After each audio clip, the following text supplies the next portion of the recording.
Hi, everybody makes noises. Our bodies are functioning creatures. Culturally, it makes a difference as to how you respond to yourself and to other people with body functions. Let's talk about it.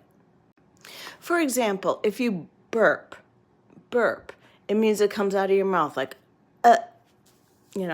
something from drinking soda or a full meal.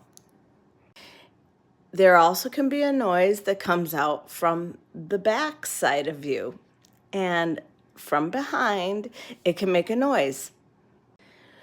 When this happens in our culture, we choose to say, "Excuse me," or "I'm sorry," or pardon me.